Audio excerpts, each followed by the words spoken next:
Well, thank you for your welcome, and thanks, John, for this opportunity to speak. As John said, I'm a mathematician. I don't have a book for you today, but there are a couple of articles, and they're freely available online, or at least the second one will be soon. The first one already is. So I work with a group of historians and a systems biologist, in fact.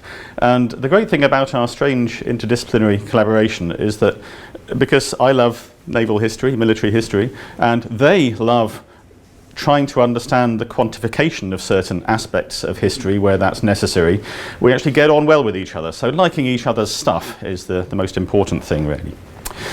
Now, in order to set up the background for the Battle of the Dogger Bank, which was fought between battle cruisers in 1915, I need to give you some of the naval background. And I'm very conscious here that many of you are the experts on this, not me. But when I was a young mathematician, I was told never to underestimate how much pleasure an audience gets from being told things it already knows. So in that spirit, I hope to spend the first 10 minutes or so telling you things that will be very unsurprising to you. So if we take the 50 years before the Battle of Dogger Bank, as you know, it was a period of unparalleled, perhaps, technical development and change without many opportunities to test the results of all those technical changes. So, no. Turn it on, the top right. Yes. Okay. So, following the era of oak-built warships, we all know that the first couple of ironclads appeared around 1860, but they still look very much to the modern eye as the earlier wooden warships did. A couple of years later, well, you take the rather lovely frigate Merrimac and you turn it into that, the Virginia. And as we all know, what results is a standoff, effectively, in which neither ship is well able to damage the other. So armour has the ascendancy over guns at that particular point. And because of this supremacy of the defensive, with new iron armour, you had to think of something else to do. And we had a return briefly to the techniques of ramming, indeed. The affondatore, the sinker, was one of the ships at the Battle of Lissa in 1866, where the apparent lesson was that ironclad ships could get in close and could sink through ramming.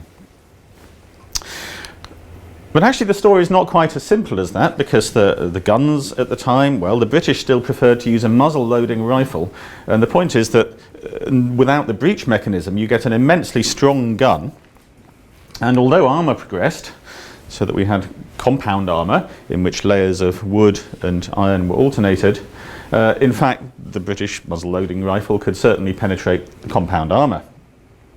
So although both guns and armour were developing, it's not absolutely clear that the defensive is always in the ascendancy.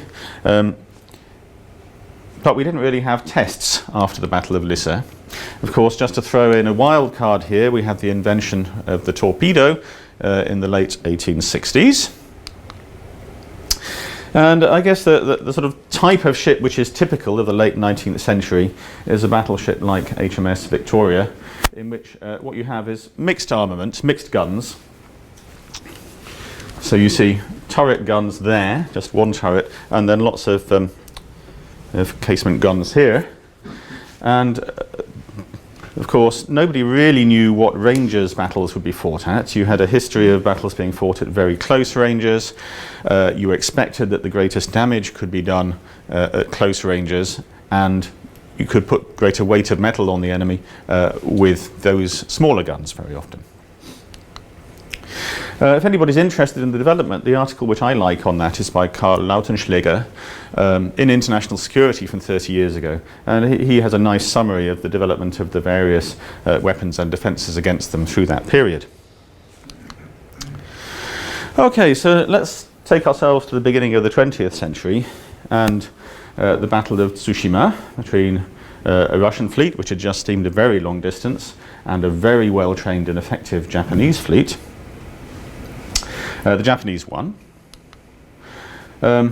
Bringing things home a little bit, at that time, Commander Bradley Fisk, one of the great figures of the US Navy, wrote a little article in the Naval Institute Proceedings, Why Togo Won, and essentially he says Japanese fleet handling was better, Japanese gunnery was better than the Russian. Right, where had we got to in 1905? Well, we had the big gun, and armour had made very rapid progress. We had Krupp's cemented armour, so this is where you take steel and you treat the outside very differently from the inside. You may treat it with carbon, or even just by blowing carbon dioxide over it, and you create a much more effective hardened armour.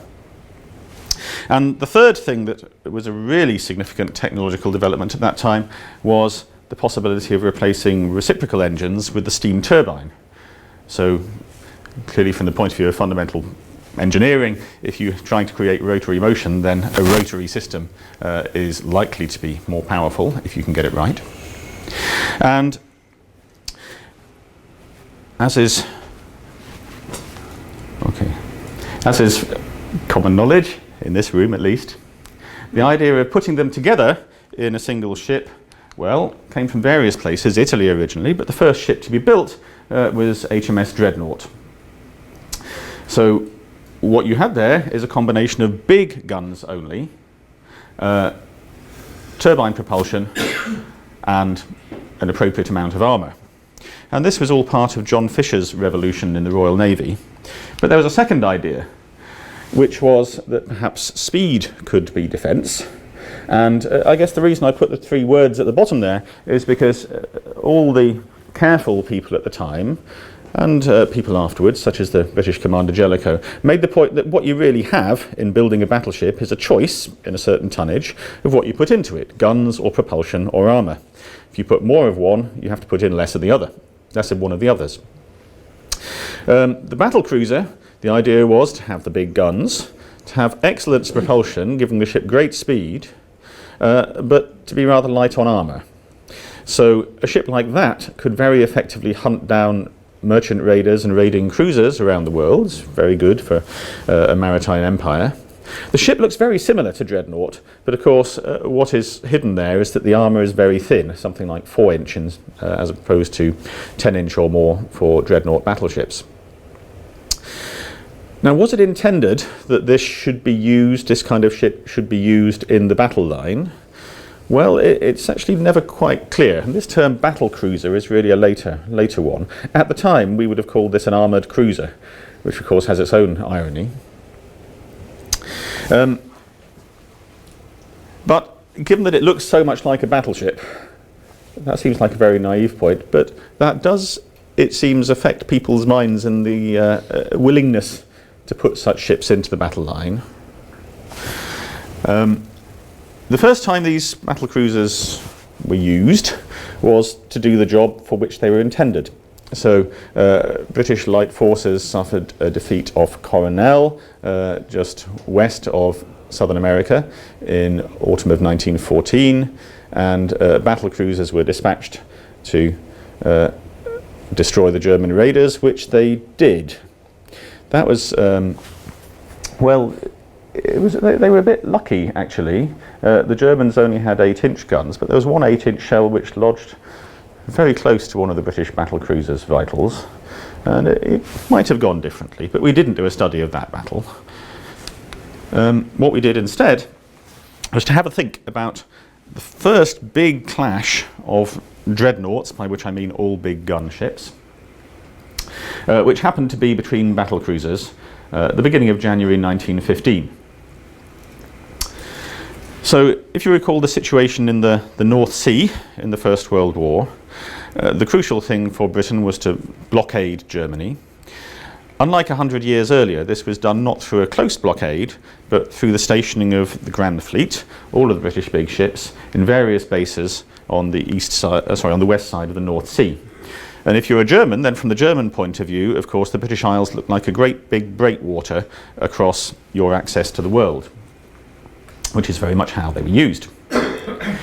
The German intention was, with the Tirpitz's notion of the Risikoflotte, the risk fleet, to attempt to try to get down to something like numerical parity by breaking off a portion of the British fleet at a point where the Germans had superiority, had advantage of concentration, and destroying it.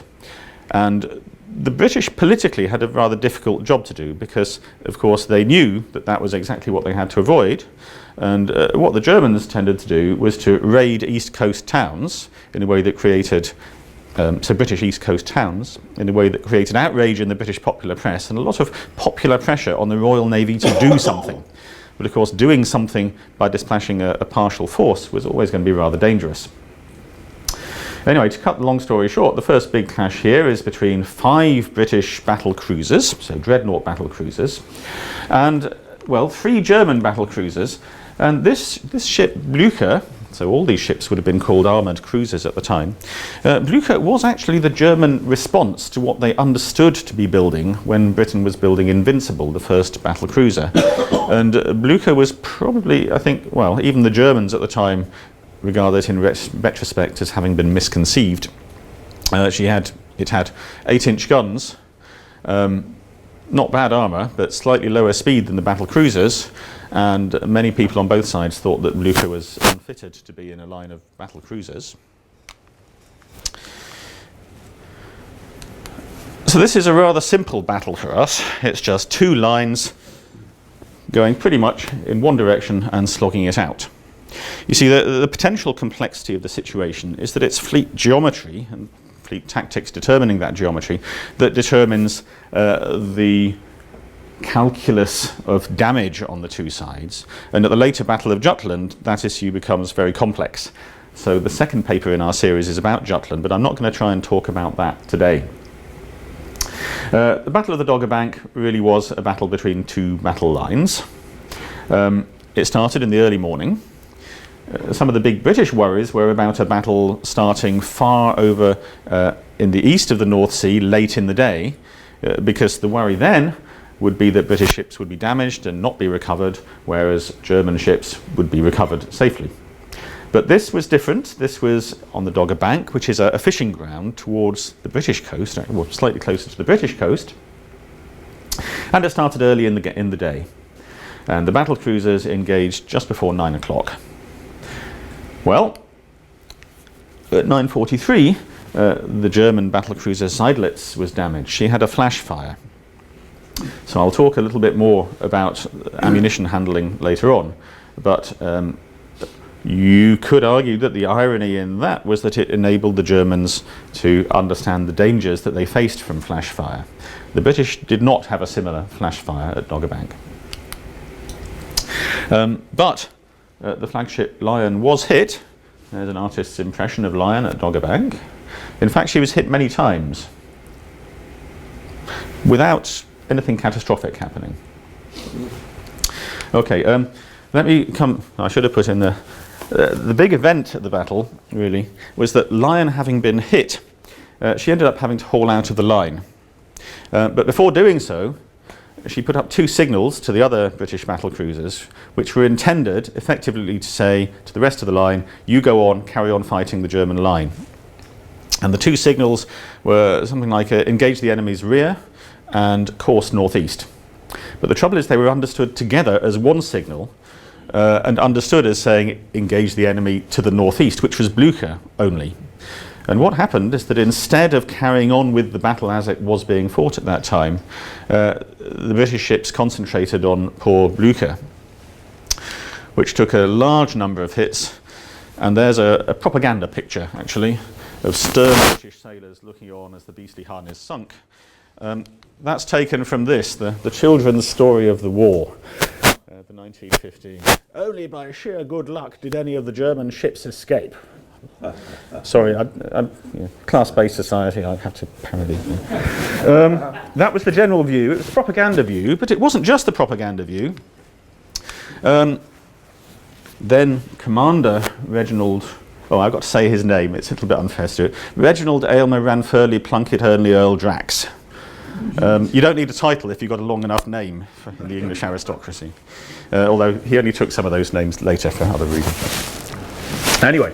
Commander Drax, on the staff of the British Commander Beatty at Dogger Bank, said, well, something I neglected to mention was that the second ship in the British line fired on the first ship in the German line because of a misunderstanding, really, about fleet battle orders, which meant that the second ship in the German line was unfired on for a while, and Drax thought this was the problem. So, but for Tiger's misdirection of fire, we certainly should have sunk the greater part of the enemy's squadron. And that, I think, was the common view. Okay, we've spent some time in the archives. We've come across that view several times. It wasn't universal, as we'll see, but it is a view that's come down to the modern day for some naval historians, and even people writing about fleet tactics, that the British lost an opportunity to win a decisive victory over the German battle cruisers. So that's the idea we want to test. But just before we get to that, this lesson that the battle cruiser was a wonderful ship, only Blucher was sunk, and Blucher was an earlier version of the concept, really, not a full battle cruiser.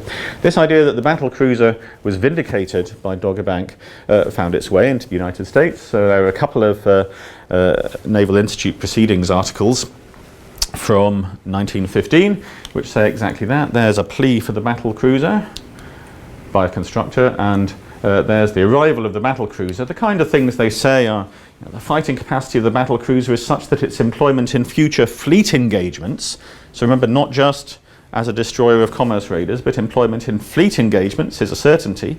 We've just seen an engagement between squadrons of battle cruisers. And more hyperbolically, the battle cruiser is mistress of the sea.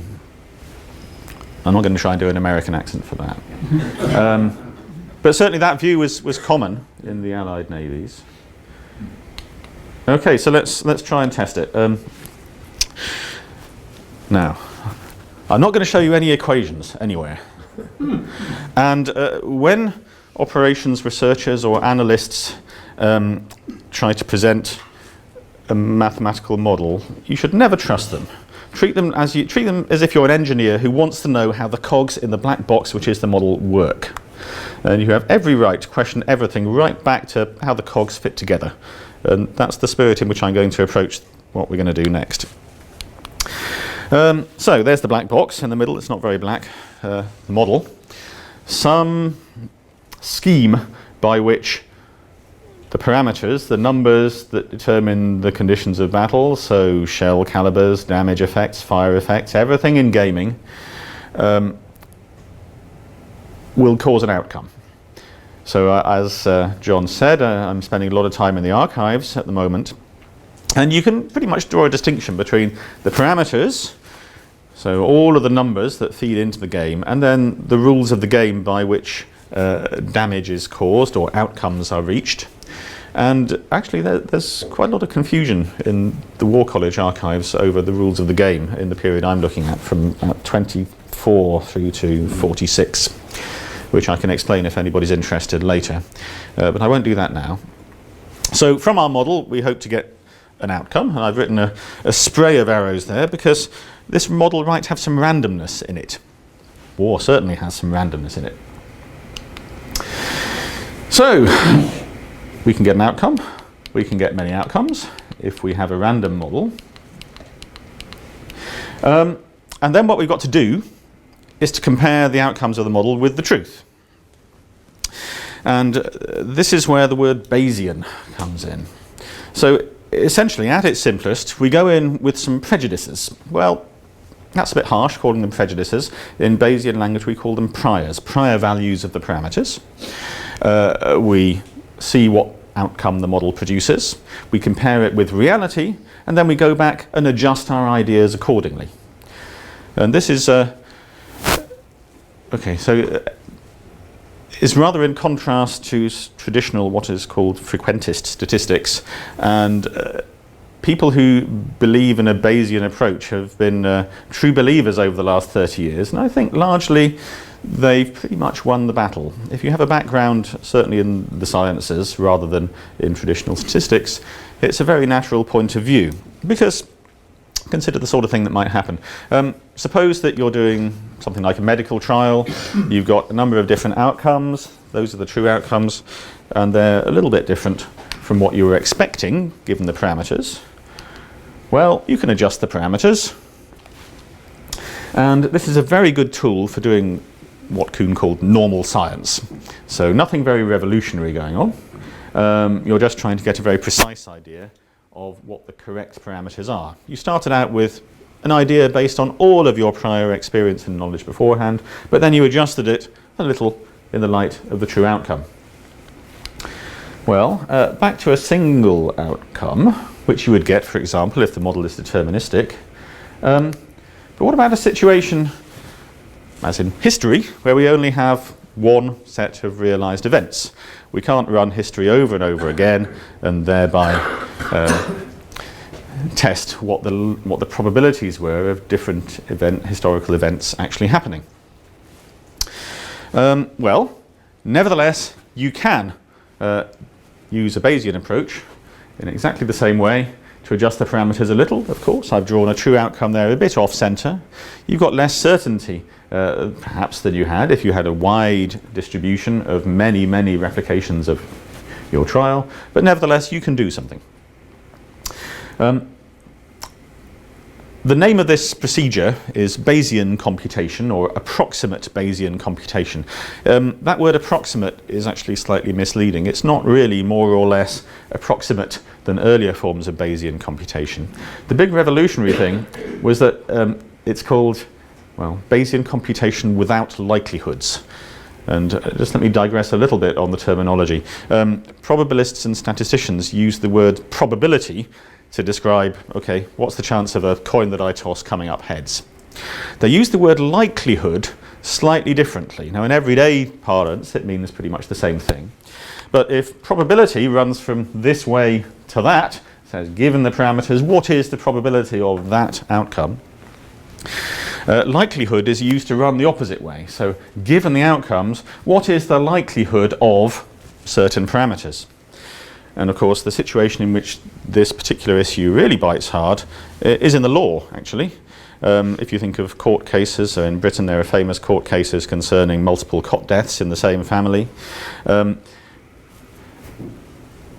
was actually a ruling in Britain, I think, that effectively said, something that outraged all of us, that said Bayesian thinking is too hard for juries.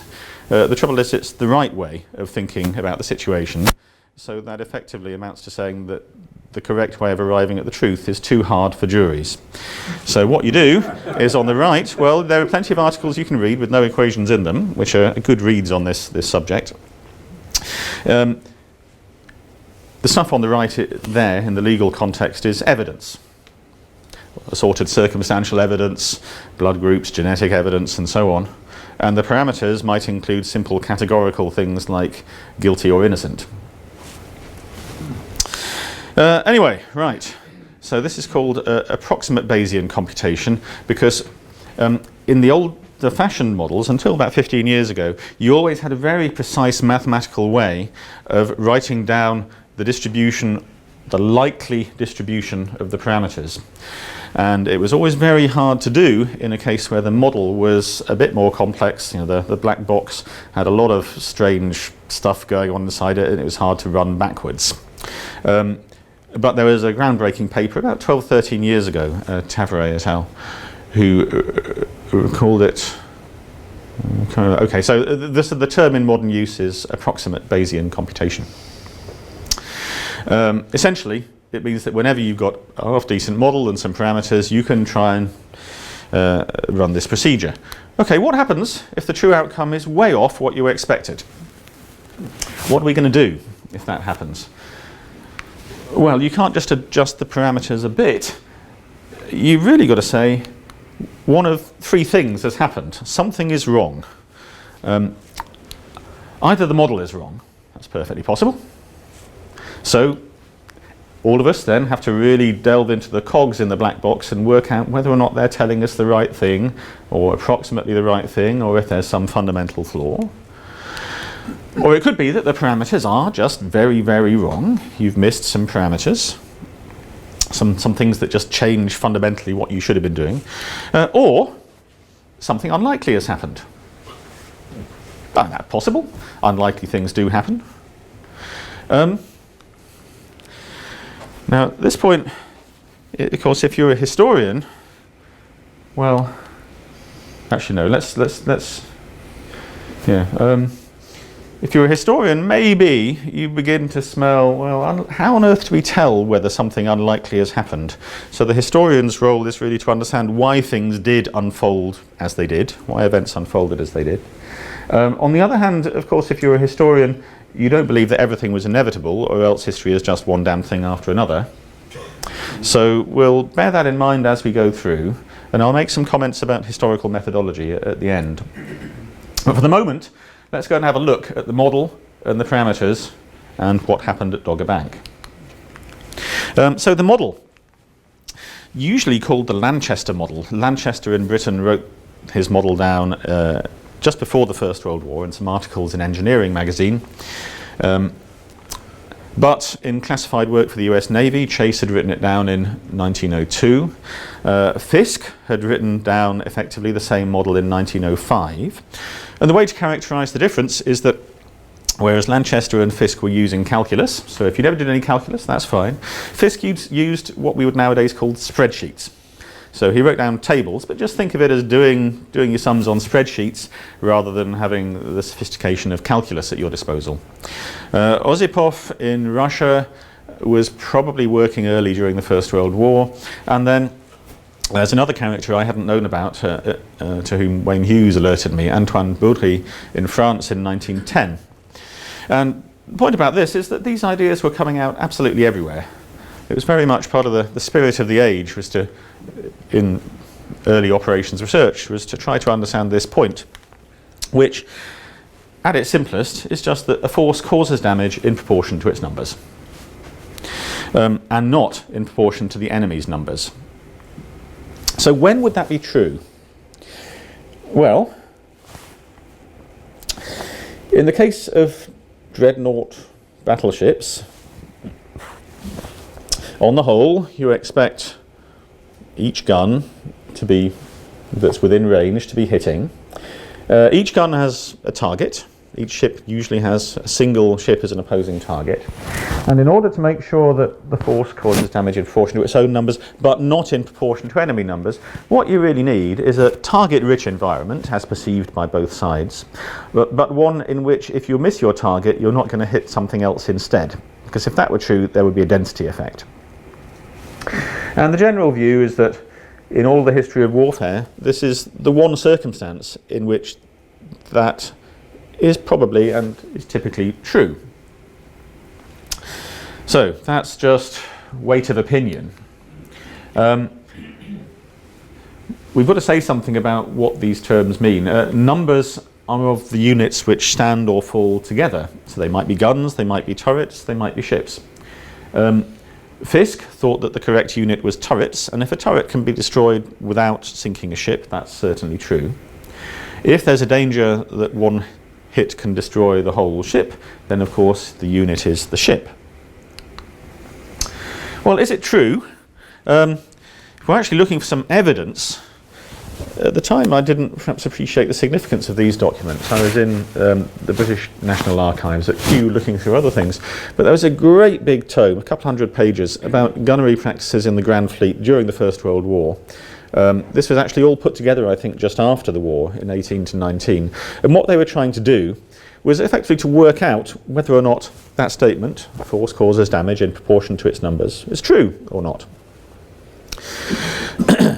And what they did was look back at all the exercises they've done and try and look at the effects of concentration, of ship concentrations of 2 to 1, 3 to 1, 4 to 1. And usually that is in individual engagements, 2 ships against 1, 3 against 1, 4 against 1. And of course the danger was that spotting would be confused. So you would mistake the shell smashers of another ship for your own, and so full benefit of concentration would not be achieved. But on the whole, it was pretty well achieved, and they decided that thereafter, in exercises, putting all things together, a ship concentration of 2 to 1 indeed should stand. 3 to 1 and 4 to 1, there was some danger of confusion, and they were given multipliers of 2.5 and 3 for future exercises. But actually, that's ample to justify the use of bold-faced assumption there, because concentrations of greater than 2 to 1 were rather unusual. They did happen, but if 2 to 1 is okay, and 3 to 1 and 4 to 1 still give you something better than 2 to 1, then as a baseline assumption, this assumption is fine. So what went into our model, it's a probabilistic model, is simply to say that each turret firing has a certain probability of hitting, which of course is a function of the amount of practice the ship has had, the range, the target, the armour, all of this sort of stuff. What about the parameters? Well, the reason we're able to do something here, really, is because we have for the parameters not just... So, okay, a lot of the parameters are more or less fixed, but many aren't. We have data from the earlier engagement off the Falkland Islands, but we also have data from the later and much larger Battle of Jutland. And to the extent to which ships and conditions were the same at Jutland as at Dogger Bank, that's a reasonable thing to do. Well, what are we talking about? We're talking about shells, ships, guns, armour, gunnery practice, because British battle cruiser shooting was awful. But above all, flash fire. So, in that body of doctrine before the First World War, there was a sort of tension between firing fast and firing accurately. And as you know, so you see the turret on top of the ship, but you have the magazine deep in the ship and various handling chambers and means by which flash fire can be prevented from passing from the turret down through to the magazines. But it's commonly accepted that all of those mechanisms to stop flash fire spreading were not implemented properly, and further that in order to achieve rapidity of fire, crews were storing charges in the various handling chambers where they shouldn't have been storing them. And this was certainly true on the British side, and probably true for the Germans as well, certainly true before Dogger Bank, and we've already said that Seydlitz had a flash fire which caused the Germans to become much stricter in their handling procedures before Jutland, because they saw the danger of this flash fire. The British didn't get that kind of lesson at Dogger Bank. And on the British side, probably flash procedures did not change much in the intervening period. The crucial paper for me here, the one that best sums the situation up, is Nicholas Lambert. That's a reference to the British battlecruiser commander Beattie's comment to the captain of his flagship at Jutland later on, when the British battlecruisers were blowing up. After the first two, he said, "There seems to be something wrong with our bloody ships today, or our bloody system." And of course you can argue that both were true. In terms of the lessons learned from Dogger Bank, what we want to know is if there were changes in flash discipline between Dogger Bank and Jutland. And on the one hand, we have this statement here: a mistake was made in firing too slowly during the earlier stages. Rapidity of fire is essential. Yeah, actually, well, the correct lesson would have been that gunnery practice is essential and the British battlecruiser should have been hitting more accurately. But we're not interested in that point at this stage. We're interested in whether or not, as a result of comments like that, flash discipline actually got worse on the British side. But in the same document, Ernley Chatfield, captain of Lion, says, yes, but plunging fire is a great danger to ammunition anywhere between decks. Lids of powder cases should not be removed faster than necessary. And he's falling between two stools, really. There's an Admiralty memorandum of February 1915 after Dogger Bank, which does urge better flash discipline. They don't know what happened to Seydlitz, but it's clearly it feels like a lesson from Dogger Bank, although it's not explicitly so. And Lambert says that actually it was probably not widely acted upon. So it's hard to know. It's not clear in which direction the lessons of Dogger Bank run for the British as regards flash discipline, and there's nothing at all in the lessons learned. So I guess in our 3 points, model or parameters or something unlikely happened, we felt we'd done our due diligence on the flash discipline, and we don't have a clear argument that flash discipline got worse between Doggerbank and Jutland. There's one other nice little thing in the lessons learned. I mean, the complacency of this is appalling. I'll do that accent again. German shell for incendiary effect and damage to personnel are far inferior to ours. Their only good quality lies in armour penetration and damage to material. These sailors at battle stations, armour penetration and damage to material look quite fundamental to me. As a civilian, I wouldn't know. I mean, as for incendiary effects, you know, there are issues with how much crucial stuff is led around outside the armour. Well, anyway. Okay, so before I just cut to the results, let me state again this buzzword, approximate Bayesian computation, ABC. Now, it wasn't me who wrote the simulation, it was my colleague Jamie Wood, who's a systems biologist most of the time. That's his day job. He writes simulations of swarms of this and flocks of that and bacteria doing this and so on. He's basically the go-to simulation writer for the biology department in my university. And he makes the point that for 12 years now we've had this very standardized methodology. We have a tool and everybody knows what tool you're using. So if I say I hit it with something, if I say I hit it with a hammer, you know pretty much what I'm talking about, as long as it's not a sledgehammer or a lump hammer. In the same way, we have a very standardized tool. It is in some sense optimal computationally, although that's perhaps of less interest to you. But above all, what it does is to explore all of the parameter space for its capacity to reproduce real results. And in a sense, there's a nice comment from Drax, actually, in a 1920 document talking about the value of wargaming, which is a very appropriate thing to talk about here. And he says, well, okay, you know, what you can do once in a fleet exercise, a fleet problem, you can do several times a day on the gaming boards. These must have been quite quick games, and do them 20 times a month. Well, yes, but you don't really explore every counterintuitive possibility for the parameters until you get up to millions and tens of millions of war games, and that's what we're really doing. If you do Bayesian computation, you're doing a fairly simple war game, but you're doing it 10 to the 6, 7 at least times.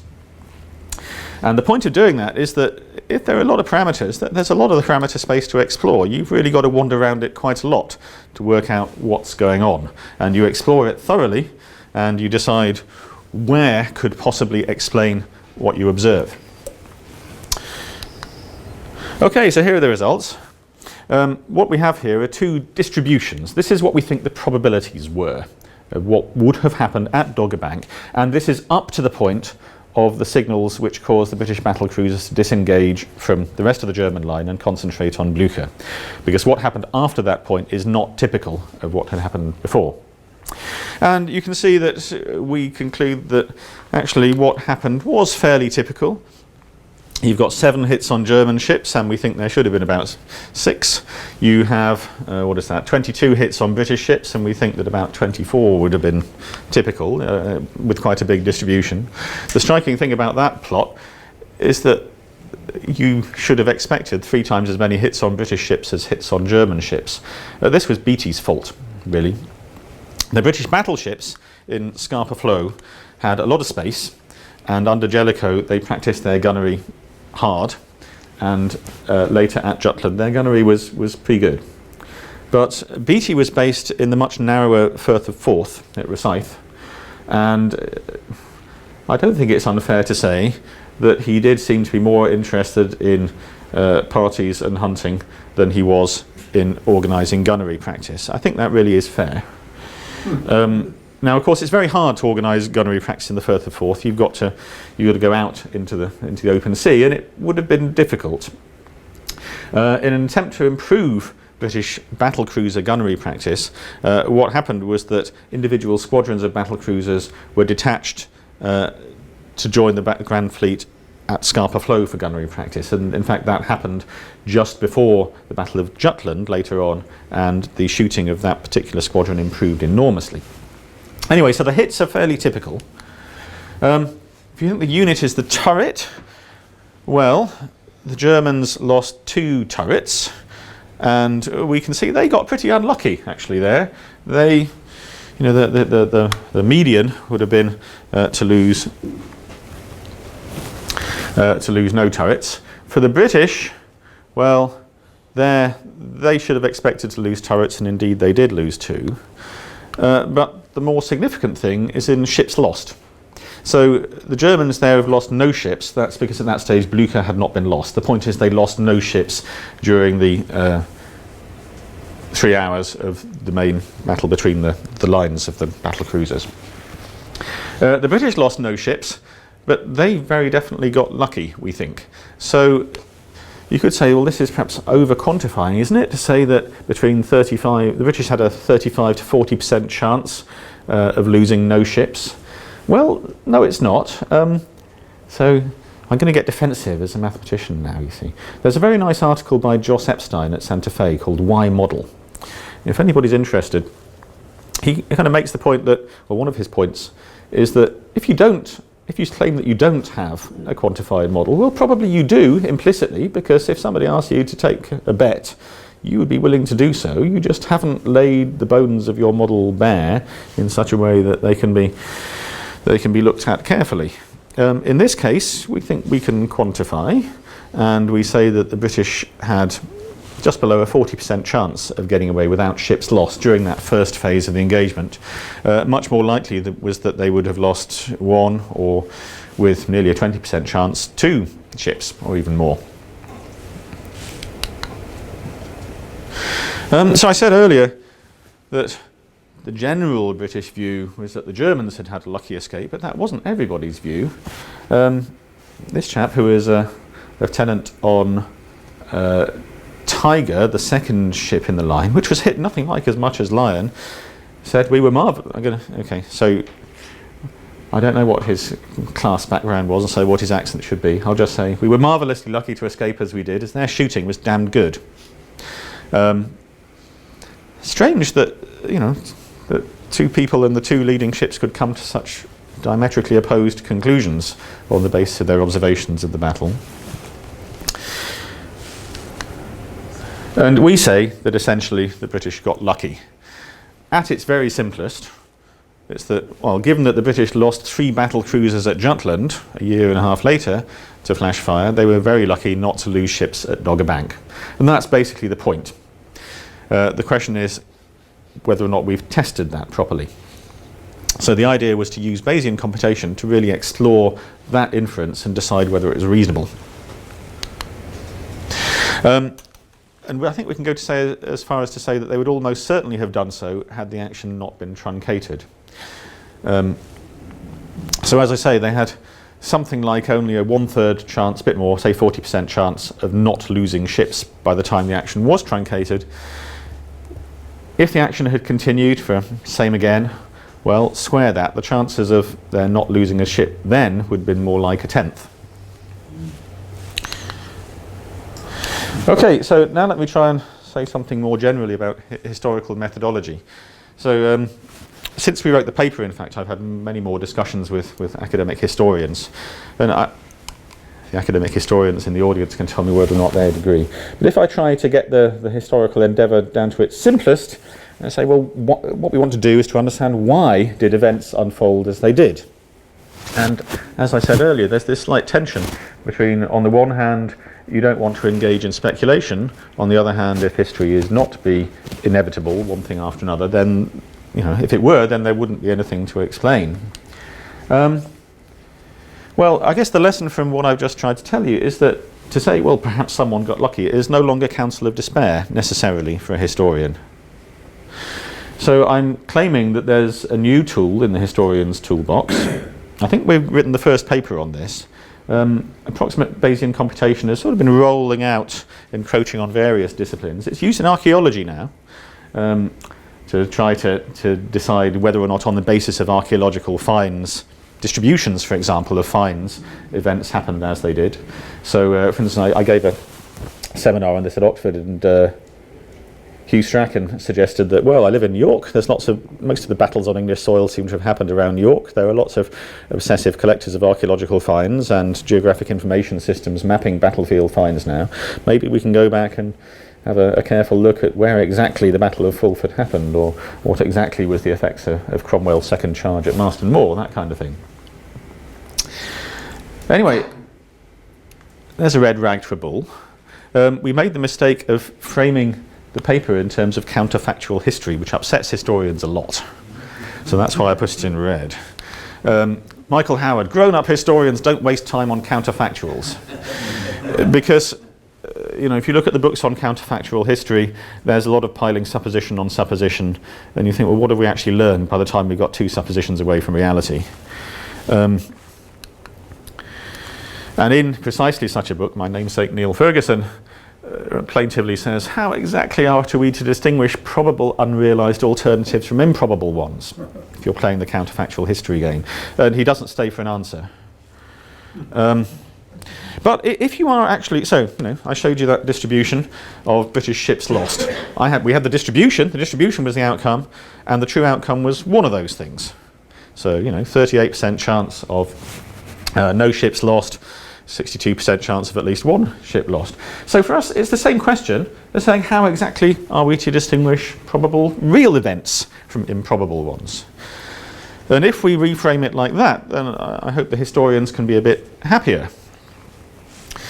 Because we would say that, okay, when history is quantifiable, doesn't happen very often, not wildly ramified, so not supposition on supposition and all sorts of unquantifiable counterfactuals, can be modelled. It's not very often that you have a clear model with a good rationale for why things happen, and the parameters accurately determined. In our case, we have really good information on the parameters from the later battle at Jutland, which gives us a lot more. And, well, okay, perhaps we are back to Council of Despair. Almost never, then. The reason we picked Dogger Bank was precisely because we could do this game there. It's rather rare, but perhaps I just haven't thought of the circumstances in which it might apply elsewhere. Then the answer is approximate Bayesian computation. So, just to pick one of my favourite sentences by my historian collaborator Chris Price, and this shows why it is that he wants to work with mathematicians and systems biologists, you see. And this is pretty much his view. The course of history is complex, contingent, and develops within an envelope of probabilities surrounding the historical narrative. It has to. I think it's a good sentence, but maybe that shows why I like historians, that I quite like purple sentences. As we said, if you want to understand why things happen, we claim that you do have to at least acknowledge the possibility of other things having happened. I guess we would say that if you're going to avoid the various causation fallacies, post hoc fallacy, others, then the mindset required by the historian is precisely that of Bayesian probability. To understand historical actors' implicit prior estimates of chances, how these changed as events unfolded, and how they compare with real probabilities, not just realised events. And in fact, at Christmas I was given 3 copies by my extended family of Tetlock and Gardner's Super Forecasting, the pop psych book of last year. So they obviously knew what I would enjoy reading. So I've been giving the others away recently. Essentially, actually, let me take a quick show of hands. Has anybody read Tetlock and Gardner? No? Oh, you should. It's very good. So I hold no torch for them. It's Tetlock runs a project called the Good Judgment Project.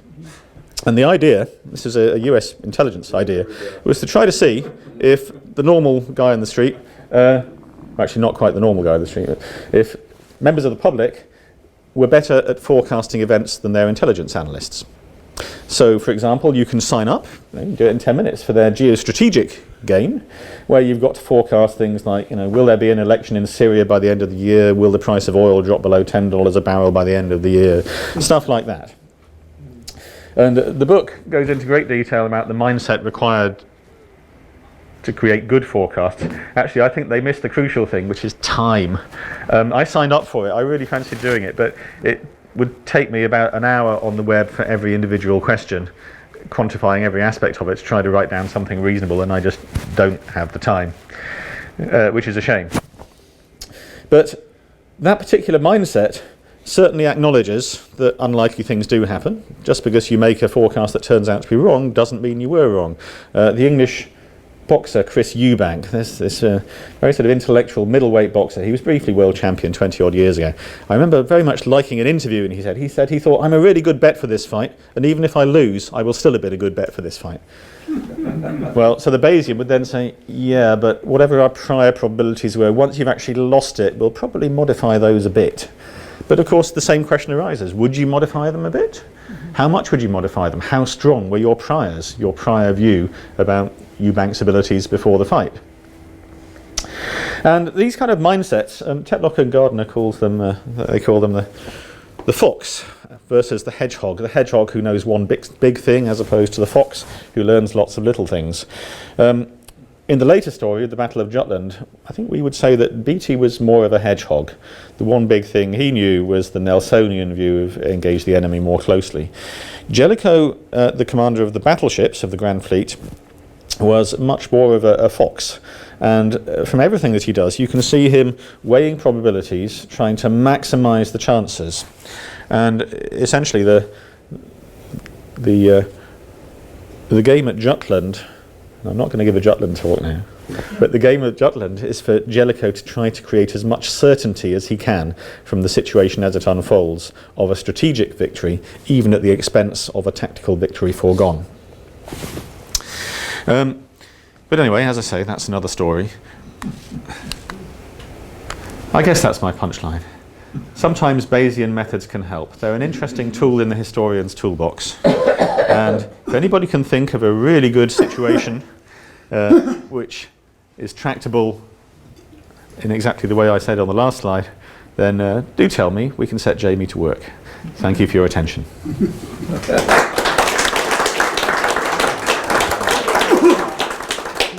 So I'm happy to answer questions.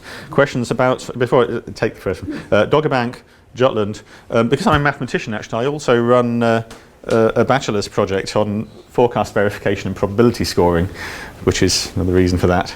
And also another one on statistical evidence and the law, even though I'm really more of a physicist. So any of those aspects of it, I can perhaps say something interesting about. But anyway, so first question. What was Churchill's role at this time? What was he running around doing lots of things? He was in a bunker. No. I can't remember, but what I do recall, so something I recall in particular is correspondence between Jellicoe and Churchill. Churchill has a very naive view. Churchill likes big guns. And Jellicoe always says, no, look, you've got a certain tonnage, you can put in guns, propulsion or armour. And you mustn't, because Invincible looks like Dreadnought, that doesn't, you know, you can still see the guns, but what you can't see is the 4-inch armour. Don't, Mr. Churchill, think that a battle cruiser is a battleship. So that's my only comment, actually, about the interaction between what we've been talking about and Churchill. Churchill sort of, I think Churchill would ideally like to be a bit more subtle in his thinking, but his worst self gets the better of him, and he just likes big guns. I think that is. Did he have something official to do in this? Oh, was he First Lord at that stage? Yes. Or was he, and then he went back into the trenches, didn't he? And then he... He was still First Lord. Yes. When did he... It was after the Dardanelles. After the Dardanelles, right. Yeah, so that places that late 15 or something? I don't think Churchill has any direct involvement. Churchill liked Beatty a lot. There's a story about Churchill being a young war correspondent in the Sudan and an encounter with Beatty jumping ashore off a gunboat, and ever since then Churchill was an admirer of Beatty. Churchill very much likes Beatty's style, which accords with his own. Sorry, but I can't really say more. In fact, I'm sure there are many people in the room who can fill in details of Churchill as First Lord and background to this. You showed a picture of the Parsons turban, and I presume it works in a casing. Yeah. Oh, yes. Yes. That was the actual the guts of the turbine. That was actually from Britannic. The best picture I could find was not from a warship. Sorry. And what kind of horsepower would you get? As I presume they had fire tube boilers, coal fire. Yeah, I don't know. I'm not competent to answer that. I do recall one anecdote by somebody, I think on the quarterdeck of Dreadnought, when Dreadnought got underway, saying how amazing it was. You know, they've been on many ships, and normally with reciprocating engines you get a hell of a vibrating and juddering and banging, and you know the thing is moving, and that Dreadnought just seemed to just glide off without any noise at all. Sorry, that's a little anecdote. I can't tell you what the horsepower is of the Parsons turbine at that time and how it relates to the reciprocating engines of the time, which the Germans carried on using for a couple of classes of ships, but somebody at the back maybe can. Well, No? Oh no. we're going to ask about that, but Okay. it's a lot of horsepower. In your approach with the Bayesian method, to what extent are you exploring options following major decisions in the cycle of what happened? Not a lot, not yet, but we think this is very important. So having talked about it as historical methodology, of course, what you want to understand, if you're to understand the historical actors, is why they thought what they did, whether they were right in thinking what they did, and how, you know, clearly the natural thing after an event is for people to assume it was likely. Unless there's a particular reason to assume it was unlikely, then people modify their behaviour on the basis of these things which perhaps we can show were unlikely. So I had the example of the two Naval Institute Proceedings articles there. I don't think there's anything very striking for me about the way, about either the way that a belief that Dogger Bank was likely affected things, except in the Royal Navy complacency. I think they were complacent. The view that it was a victory they should have won, which fitted in with the propaganda approach, was absolutely fine, and so they didn't. Well, okay, it's nuanced. I mean, they certainly didn't act a lot to remedy the deficiencies of the ship. There was that Admiralty memorandum urging better flash discipline, which didn't, if I recall correctly, say specifically that it was in the light of experience at Dogger Bank, but was clearly going in the right direction, but perhaps it was doing so a bit half-heartedly, I don't know.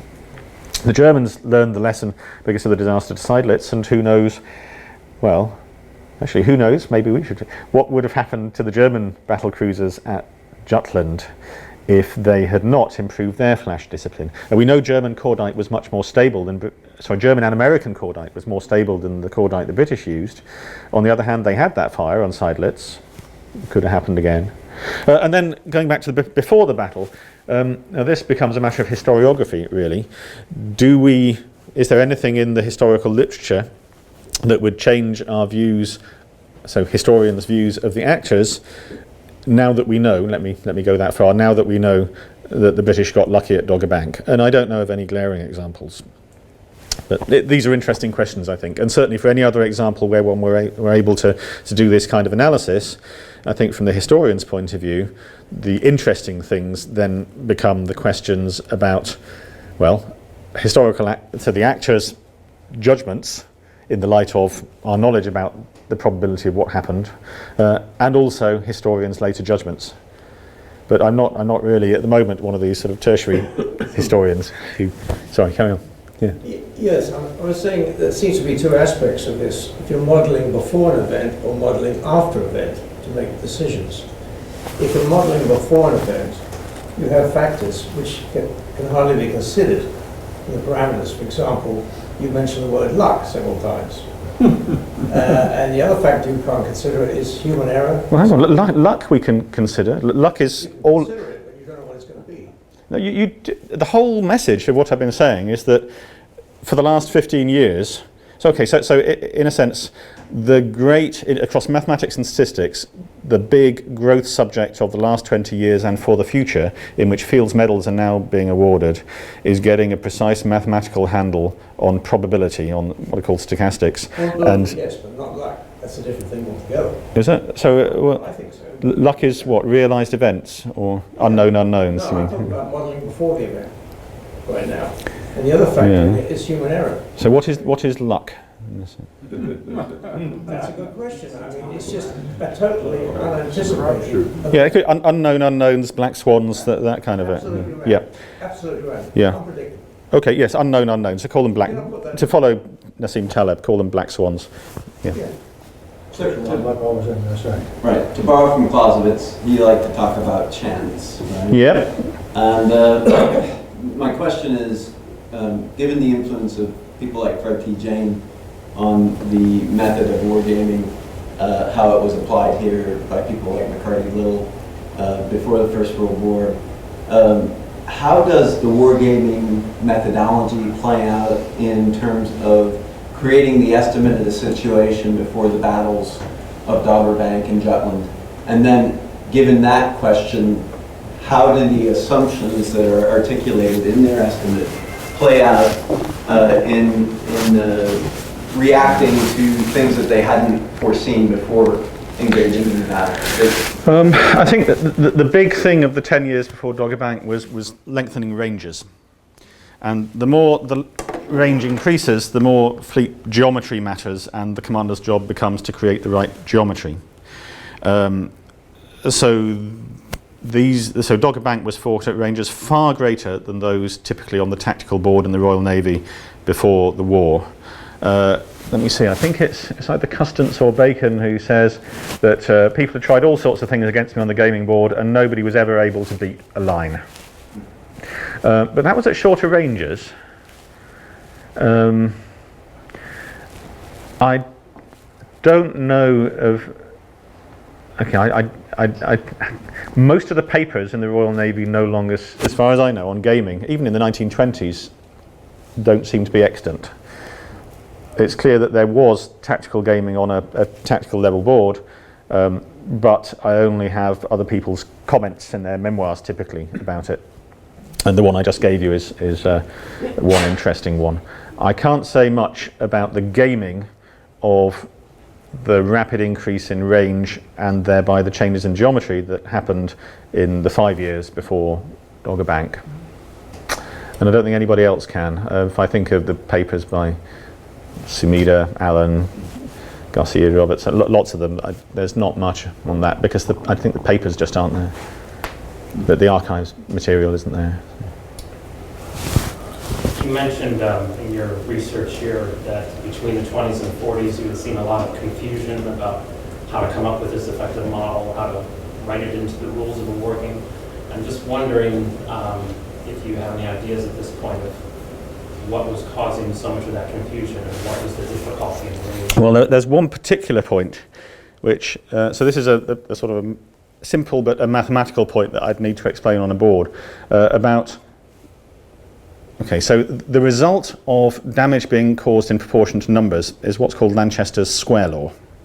If anybody's heard of that, basically you have to get the idea that there are two things going on. There's what happens instantaneously and there's what happens over the course of a battle. If you're doing a tactical game, you're interested in what happens in one move, so instantaneously. If you cause damage in proportion to numbers instantaneously, then the result as you integrate is the calculus word, but sum that up over the course of the battle, is that the side wins which has the greater, okay, so a side's capacity to win is in proportion to the square of its numbers, but that's a summing effect over the course of the battle.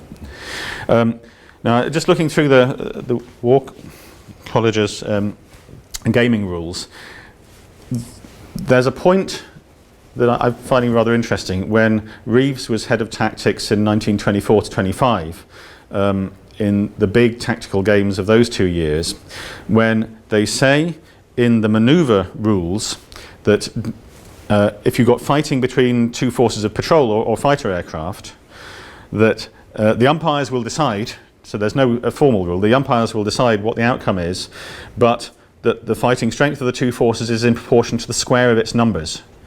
And that's a terrible, terrible error, because remember the square is what happens over the whole course of the battle. At an instant, effectively the damage should be just in proportion to numbers, not their square. And then you can trace that through the wargaming right through to 1946. By 1941, they've started implementing the Lanchester's rule correctly, that each side in each move causes damage in proportion to its numbers. There's a 2-year gap in 1944 and 45 for some reason, and then in 1946 they've got a slightly nuanced and different rule, which is no longer quite the Lanchester rule. But in another body of work which I've done with my colleagues, we pretty much decided that I think we've shown from the historical data, certainly from the data of the Pacific Air War, that the Lanchester rule that each side caused damage in proportion to its numbers is wrong anyway. So the danger is that in all the wargaming, there is a greater emphasis or value placed on numbers of planes together in the air at one time. And of course you could argue that actually, unintended consequences, that had a revolutionary positive effect. I mean, I'm just forming these ideas in the US Navy because of the ability to, the pushing of carrier aviation in the United States in the interwar period. Of course, you also have Moffett in charge of the Bureau of Aeronautics and all sorts of other factors. But certainly the impressive significance of aircraft and the importance of making sure that bomber and torpedo and observation aircraft were accompanied by fighters in the air to ensure control over the air was probably exaggerated by the games. On the other hand, it's probably a very good thing that it was. Now, there's a, as you can tell, I'm beginning to, your eyes are glazing over a little bit, I'm beginning to download lots of my thoughts on this. There's quite a lot to be said. And I'm sure that well, okay, there are plenty of people who could look at rules for current war games. So I've just spent some time, as you know, at the postgraduate school, and I know some of them come over here to do annual gigs on combat modelling. So use the intelligence of those guys. Just you can look over the actual game rules and the instantaneous game rules and make sure that they're reasonable, and that would be a very well worthwhile thing to do, I think. And maybe everything is just much better now. If we take a Whiggish view of history, then I assume that the rules nowadays are just all perfect and everything's absolutely fine and the black box doesn't need to be examined. Whereas back in those days, those are just old-fashioned people, they knew nothing. So. Somebody else. I'll give you full disclosure. I'm from the wargaming department here. Okay. And when you say the model is wrong and that there is a simulation that is not necessarily accurate, I mean, all models are wrong, some are useful. Yeah. There are several levels of wargaming, some of which, like campaign analysis, has a series of inputs, the black box, and a series of outputs. There are other types of gaming, analytic gaming, that's a little bit higher level. That's the question I asked about decision making. It doesn't really matter.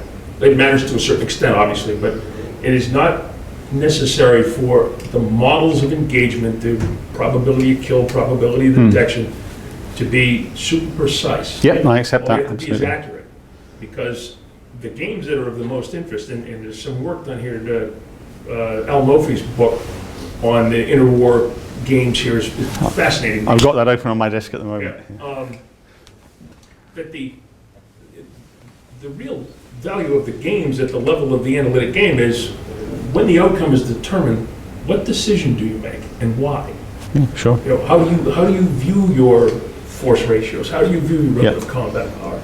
So, you know, we tend to, especially in the computer age, because processing is so much easier now than it was, we tend to get focused on, is this a 0.7 or 0.67, you know, probability of hit, probability of kill?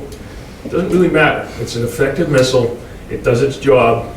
If you are in its envelope, what decisions do you make? So I just offer that out there. No, absolutely. And I guess a couple of thoughts. First of all, 0.67 versus 0.7 you don't care about, but you do want to know what the cogs in the black box are doing. Absolutely. They might be important. I agree absolutely that these details matter much less at the higher and more analytic level, just as long as nobody's making any false assumptions or inappropriate assumptions in force planning. Nobody ever does that in wargaming.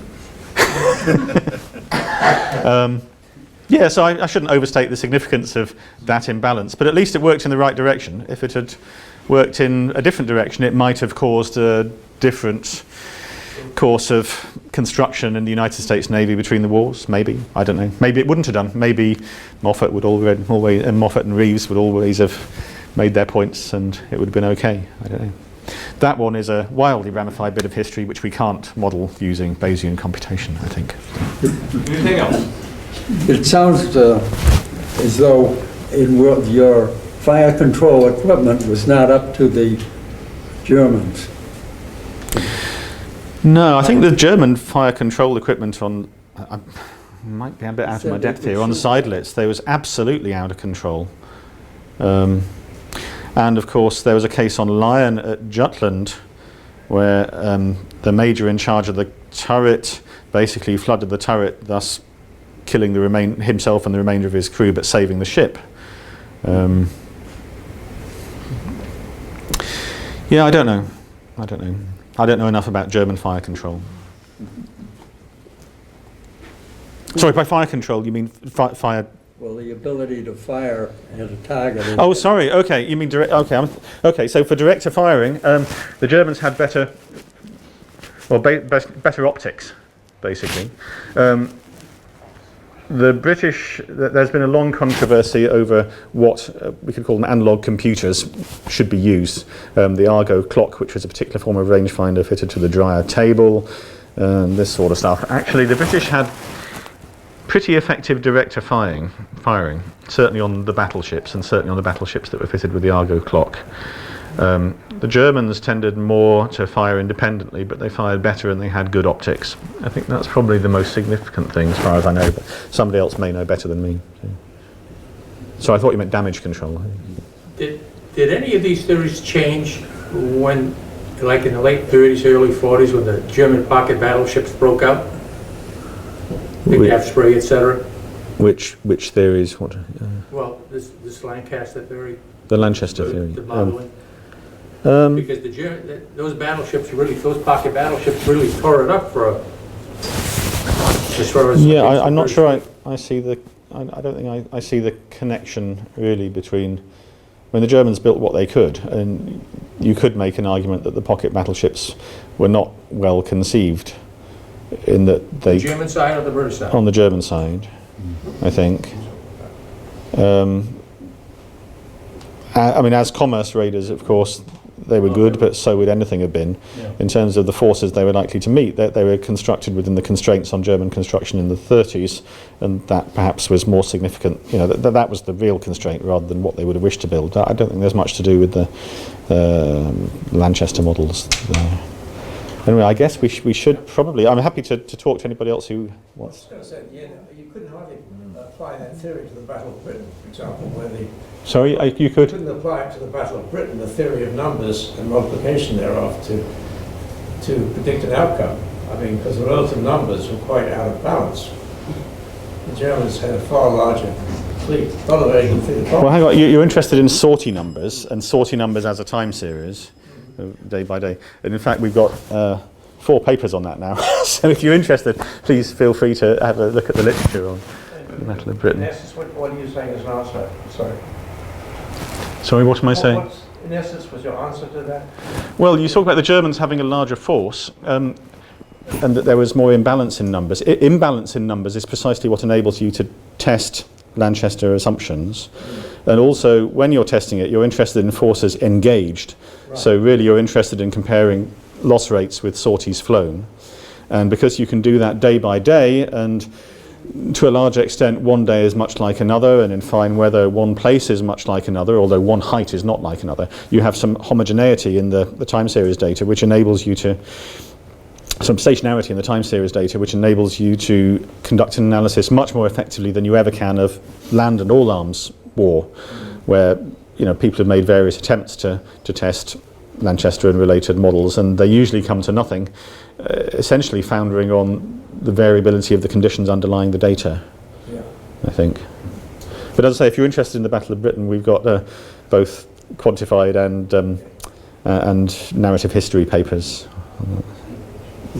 When England got into World War II, did they have the same World War I firepower and equipment?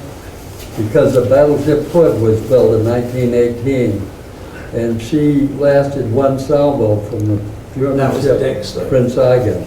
Yeah, I mean, as Rangers opened out, there was a crucial story about how much you armoured a deck. And if you think as the range closes in, you're vulnerable in different ways to different sorts of fire as things close in. Hood was passing through so Bismarck's shooting was excellent, but. So, second salvo, I think it was, she scored a hit. But Hood was passing through a zone at which she knew she was vulnerable because she was basically an old super battle cruiser to which extra armour had been added, but not, I think it's still fair to say not enough armour. Now, there is a test to be done, a sort of question, was Hood desperately unlucky or not? That's quite a tricky question to answer, but in principle, well, the trouble is that there was only one Hood. So you don't have good data on the parameters, really. You can estimate, you can come up with priors, but they'll have nothing like the strength of the ones that you get for the First World War battle cruisers from Doggerbank and Jutland. Sorry? We have luck again. Unknown unknowns. Well, no, I think the unknown unknowns are pretty. You know what Hood's potential vulnerabilities are, and so do her captain. So does anybody who's. Decks, but they never got to finish the time. Sorry? They tried to rebuild her deck. Yes. Four deck, but they never got finished the time. Yes, exactly. Yeah. Anyway, I think we've probably spent enough time. All right. So thank you very much.